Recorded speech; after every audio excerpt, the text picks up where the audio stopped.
दोस्तों, उत्तराखंड में सीबीआई जो उत्तराखंड में यूके ट्रिपल एससी भर्ती का मामला है वो आजकल जो है सुर्खियां बटोर रहा है। और इन सुर्खियों पर बात करने के लिए आज हमारे साथ यूकेटी के नेता शिव प्रसाद सेमवाल जी हैं। सर, हमारे इस प्रोग्राम में स्वागत है। जी, थैंक यू। सर, सीबीआई जांच की आप मांग कर रहे हैं, क्या सीबीआई जांच के अलावा कोई और जो है इसका सॉल्यूशन नहीं है?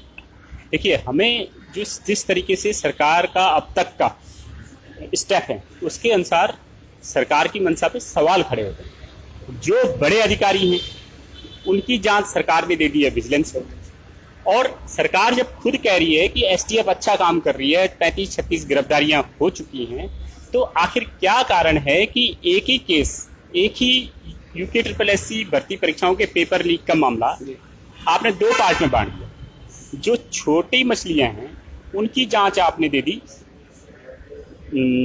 एसटीएफ को, और जो बड़े अधिकारी हैं उनकी जांच आप विजिलेंस से करवा रहे हैं। आखिर क्या कारण है? सर, ये दोहरे मापदंड क्यों है? ये दोहरे मापदंड ही सरकार की मंशा पे सवाल खड़े करते हैं। इसीलिए हम कह रहे हैं कि भाई, तमाम राज्यों में इन भर्ती परीक्षाओं के माफियाओं का नेटवर्क फैला हुआ है, और बल्कि विदेश में भी आपके इनके निवेश हैं। तो और ईडी ने इसमें दखल दे दिया, तो जाहिर सी बात है कि ये मुद्दा बड़ा हो चुका है। और जिस तरीके से मेजर्स सरकार ले रही है इसमें, उससे हमें नहीं लगता कि सरकार, एक और तो हमें ये साफ इससे मैसेज आता है कि सरकार एसटीएफ का मोरल डाउन कर रही है। तो जब अच्छा काम कर रही है एक और आप उसकी पीठ थपथपा रहे हो, तो आखिर आपने दूसरी जांच विजिलेंस को क्यों दी? आप चाहते तो एसटीएफ का स्टाफ बढ़ा दीजिए, उनको और संसाधन दीजिए, उनको और फ्री हैंड दीजिए। लेकिन आप इस तरीके से अगर करेंगे तो इससे जनता में एक गलत मैसेज जाएगा कि आप बड़े अधिकारियों को बचाने के लिए ये काम कर रहे हो। क्योंकि ऐसे बहुत उदाहरण है। एक उदाहरण मैं आपके चैनल के माध्यम से दूं कि पेयजल निगम के अधिशासी अभियंता थे जेआर गुप्ता, जोखूराम गुप्ता। वो रिश्वत लेते हुए ट्रैप किए गए, सुद्दोवाला जेल में रहे। उन पे हाईकोर्ट में मुकदमा चला, लेकिन विभागीय मंत्री ने उन पे मुकदमा चलाने की अनुमति नहीं दी। नतीजा क्या हुआ कि विजिलेंस को हाईकोर्ट में लिख के देना पड़ा, क्योंकि विभागीय मंत्री मुकदमा चलाने की अनुमति नहीं दे रहे हैं, इसलिए ये मुकदमा नहीं चलाया जा सकता, और उन्होंने केस विड्रॉ करना पड़ा विजिलेंस को। तो मिलाकर सर, विजिलेंस जांच पर भरोसा नहीं है? नहीं, हमें सरकार पे भरोसा नहीं। उत्तराखंड सरकार की जो मंशा है, बहुत सारे ऐसे कारण हैं कि जिसके कारण सरकार से इस मामले को लेकर के भरोसा उठता जा रहा है। इसीलिए हमारे ये कहना है कि सेंट्रल जो सीबीआई है उससे इसकी जांच कराए। सर, कल कुछ भर्तियां भी जो है स्थगित की गई, क्या लग रहा है आपको? लोग सवाल उठा रहे हैं कि जिस भर्ती पर विवाद था उस भर्ती को जो है साफ रखा गया, अन्य भर्तियां आपने जो है ठंडे बस्ते में डाल दी। उत्तराखंड क्रांति दल का बिल्कुल साफ मानना है, जो मेहनती बच्चे हैं, जिन्होंने मेहनत से अपने दम पे परीक्षाएं पास की हैं, उनके साथ अन्याय नहीं होना चाहिए। जहां तक सरकार के कदम की बात है, अगर उसकी समीक्षा की जाए तो जिन भर्तियों को कैंसिल कराने की बात हो रही थी, जिनमें ऑलरेडी 35-36 गिरफ्तारियां हो चुकी हैं, तमाम अभियान जारी है, पेपर बड़े स्तर पर लीक होने के मामले सामने आए हैं, आपने उस पर तो कुछ नहीं किया। और जिन परीक्षाओं के बारे में सवाल ही नहीं था, उन पे कोई गिरफ्तारी नहीं हुई, कोई जांच नहीं है, आपने वो परीक्षाएं सिर्फ शक के आधार पे कैंसिल कर दी। इसका मतलब ये है कि आप एक ऐसा कदम जानबूझ करके उठाना चाहते हो और उसको ऐसा प्लांट करना चाहते हो कि जिससे लगे कि आप बहुत बड़ा काम कर रहे हो, लेकिन आपने सिर्फ शक के आधार पे कुछ परीक्षाएं कैंसिल कर दी।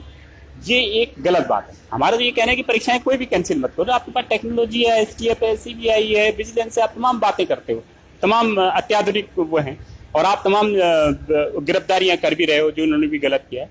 तो इसका खामियाजा जो मेहनती लोग हैं, अब रैंकर्स में जो पुलिस के लो ऑफिस पुलिस कर्मी है, वो कल सीएम आवास पहुंच गए, सब लोग व्यथित हैं परीक्षाओं। तो भाई, हमारा यही कहना है कि जो मेहनती लोग हैं, परीक्षाएं कोई भी कैंसिल नहीं होनी चाहिए थी। लेकिन जिस तरीके से आपने जिन पे सवाल खड़े नहीं हो रहे वो कैंसिल कर दी, जिन पे सवाल खड़े हो रहे हैं वो यथावत हैं। तो इसका मतलब यह है कि आप कुछ लोगों को बचाना चाह रहे हैं। सर, मेहनती जो छात्र हैं उसका मेजरमेंट क्या है आखिर? क्योंकि बहुत सारी जो है संख्या जो है इसमें निकल, सरकार तय करे, और या तो सरकार बता दे कि हमारी बस का नहीं है, हम नहीं ढूंढ पा रहे, या तो सरकार तय कर दे ना कि बहुत सारे तरीके हैं। आप एक कुंटल रेत में से कुछ लोहे के कण छान लेते हो, आपके पास मैग्नेट है, आप उसको लगा के छान लो। बहुत सारी टेक्नोलॉजी है। और अगर मनुष्य चांद पे पहुंच गया है, इतनी प्राइवेट डिटेक्टिव एजेंसियां हैं, इन्वेस्टिगेटिव एजेंसियां हैं, या तो सरकार हाथ खड़े कर दे तो हम बताएं कि और क्या तरीके हैं। सरकार कह दी हमारे बस का नहीं है, तो हम कहते रहे सीबीआई को दे दो। बिना परीक्षाएं कैंसिल करे हुए सरकार सीबीआई दूध का दूध पानी का पानी कर देगी।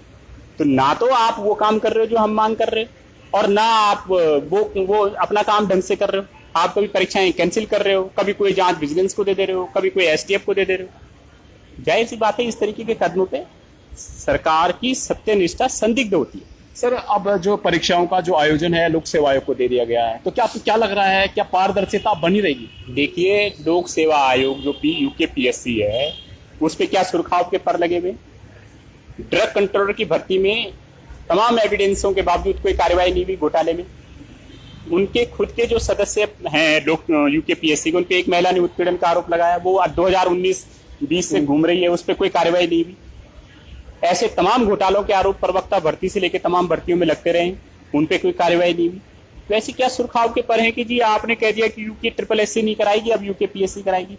अरे यूके ट्रिपल एससी कोई ईंट गारे की कोई बिल्डिंग थोड़ी है केवल। अब आपने उसका सचिव बदल दिया, परीक्षा नियंत्रक बदल दिया, आपने उनके अध्यक्ष बदल दिए, तो आप स्टाफ बदलो, कार्य संस्कृति बदलो, नियत बदलो, नीति बदलो।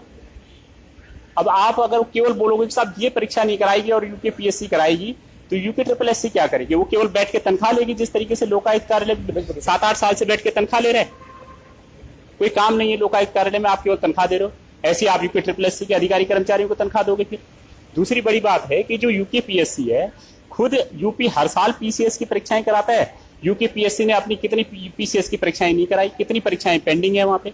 उनके खुद 3 मेंस अभी तक हुए नहीं है, खुद उनकी अपनी जो परीक्षाएं जो उनका काम था पहले का वो पूरा नहीं है, और आपने ये मत्थे उनके और डाल दिया बिना किसी संसाधन दिए हुए, बिना किसी चीजों के।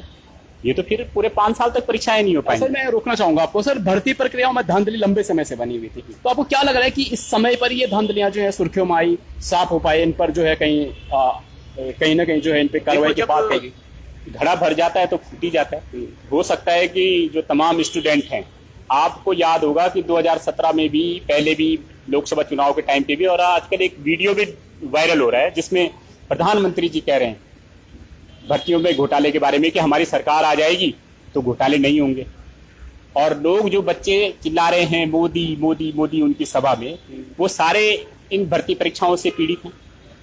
तो बड़ा सवाल ये है कि अब उनका भी सब्र का बांध छलका होगा या उनका भी मोह भंग हुआ होगा, तो तब जाकर के आपने देखा होगा कि जिस तरीके से अभी पूरे राज्य में विरोध हो रहा है, तो कभी ना कभी किसी न किसी चीज की तो आती, हर चीज की बुरी होती है। तो हो सकता है ये समय अब आया हो, लेकिन हमारा ये कहना है कि सरकार हर तरीके से आपका ध्यान भटकाने की कोशिश करेगी, लेकिन आपको अड़े रहना है यूपी ट्रिपल एससी की भर्ती परीक्षाओं पर कार्रवाई करना। सर, प्रत्येक एजेंसी पर लगभग कोई ना कोई दाग जरूर लगा, तो ऐसे में किस एजेंसी पर भरोसा करें? यूपीटर थी, उस पर भी दाग लगे, या यूकेएससी पे दाग लगे? हमारा ये कहना है कि इस राज्य के युवाओं को अपने पे भरोसा करना चाहिए, अंधभक्त ना बने, चमचे ना बने, अपने पे भरोसा करें, गलत के खिलाफ खड़े हों, चाहे कोई किसी भी पार्टी का हो। तो किसी सरकार की इतनी हिम्मत नहीं होगी कि वो गलत कर सके, क्योंकि लोकतंत्र लोकलाज से चलता है, और जब लोग खड़े हो जाएंगे तो सरकार को भी मजबूरन सही कदम उठाने पड़ेंगे। लेकिन अगर जनता हर मुद्दे पे आंखें बंद करके रहेगी तो फिर सरकारें इसी तरीके से काम करती हैं। सर, आपको ये भी लगता है कि छात्रों के जो ये मुद्दे हैं, जो लड़ाई है, इसका राजनीतिकरण भी हो रहा है? देखिए, राजनीतिकरण बिना राजनीति के कुछ नहीं होता है, और अगर आप राजनीतिकरण नहीं करेंगे या राजनीति में नहीं आएंगे, और हमारा तो कहना है कि सारे युवाओं को राजनीति सीखनी चाहिए और राजनीति करनी चाहिए, क्योंकि ये एक पुराना कहावत है, और जो राजनीति के घाघ लोग हैं उनका कहना है कि राजनीति नहीं करनी चाहिए, क्योंकि इसलिए बोलते हैं कि राजनीति क्योंकि वो कर रहे होते हैं। हमारा साफ कहना है अपने स्टूडेंट को भी, जो देश के भविष्य हैं, प्रदेश के भविष्य हैं, कि आप कीजिए राजनीति, सीखिए राजनीति। क्योंकि अगर आप राजनीति में इंटरेस्ट भले ले ना लें, लेकिन राजनीति आप में प्रॉपर इंटरेस्ट ले रही है, राजनीति आपका भविष्य तय कर रही है, राजनीति आपके वर्तमान को तय कर रही है, राजनीति ने आपका पूरा भूतकाल तय कर दिया। जो आप इस हालत में पहुंचे 20 साल में, ये सब राजनीति ने तय किया है। राजनीति आपकी सड़कें तय करती है, आपका विकास तय करती है, आपका खान पान तय करती है। मुद्दे पर आते हैं, बात करते हैं कि ट्रांसपेरेंसी की बात करते हैं। मैं आपसे जानना चाहूंगा कि आपके संदर्भ में भर्तियां ट्रांसपेरेंट होंगी कैसी? मतलब पूर्ण रूपेण आप बताइए कि किस प्रकार से कैसी व्यवस्था आयोजित की जाए? सरकार को सबसे पहले अपनी नीयत बदलनी पड़ेगी, और जब नीयत साफ होगी तो फिर नीतियां बनाने वाले हजारों मिल जाते हैं। लेकिन जब तक नीयत साफ नहीं होगी, जब तक बर्तन नीचे से फूटा होगा, आप कितना ही पानी भर लो, कोई पानी टिकेगा नहीं। तो ये छलनी में जब तक पानी भरने का प्रयास करेगी सरकार, दिखावा करेगी, ध्यान भटकाने का प्रयास करेगी, चीज़ों से आंखों में पर्दा डालने का, धूल झोंकने का काम करेगी बजाय कि मुद्दों पे आने की, तो तब तक यही सब चीज़ें होती रहेंगी। इसीलिए हमारा आपके चैनल के माध्यम से सभी को ये कहना है, उत्तराखंड के प्रेमियों को, कि आप इस मुद्दे पे इस बार अड़े रहिए, तो ये भविष्य में आपके लिए एक माइलस्टोन साबित है। नहीं तो सरकार इस मुद्दे पे भी क्या कराएगी, ज़्यादा से ज़्यादा जल्दी से कुछ और परीक्षाएं करा देगी, बेरोजगार अभ्यर्थी परीक्षाओं की तैयारी में लग जाएंगे, बाकी लोग भी अपने काम पे लग जाएंगे। जिनको मुद्दा है उनने कहा भाई हो रही है भर्ती परीक्षाएं, कोई दिक्कत नहीं है, तो अपने काम पे लग जाएंगे, भ्रष्टाचार ऐसे जारी। सर आपको लगता है कि कहीं ना कहीं इन मुद्दों से ध्यान भटकाने का भी जो है काम किया जाएगा आगे आने वाले समय? अभी भी किया जा रहा है। आप लगाओ कि जैसे ही पेपर लीक का प्रकरण उछला, सरकार ने तमाम नए नए मुद्दे शुरू कर दिए। कभी बोला कॉमन सिविल कोड, कभी बोल रही नए जिले बनाएंगे, कभी बोल रही भू कानून समिति अपना रिपोर्ट बनाएगी, रोज नई नई बातें कर रही है। लेकिन इन सारी बातों से अब हमें भी ये लगता है कि उत्तराखंड की जनता ध्यान भटकाने वाली नहीं है, और हमारा सभी लोगों को ये है, ये तमाम ध्यान भटकाने के लिए आपके तमाम मुद्दे लाएंगे अलग अलग, लेकिन आप UKSSC भर्ती परीक्षाओं की जांच के मामले पे अड़े रहिए, तो भविष्य में आने वाले समय में कुछ निर्णायक बात निकल के आएगी। समय देने के लिए बहुत बहुत धन्यवाद जी। थैंक। तो हमारे साथ यूकेटी के नेता शिव प्रसाद सेमवाल जी थे, जिन्होंने बड़ी बेबाकी के साथ कहा कि सीबीआई जांच के अलावा इसका कोई अल्टरनेट नहीं है, और सरकार को बड़े मगरमच्छों को पकड़ने के लिए अवश्य इस संदर्भ में सीबीआई जांच करवानी चाहिए। तो दोस्तों आप देखते रहिए प्रवचन डिस्कशन। धन्यवाद।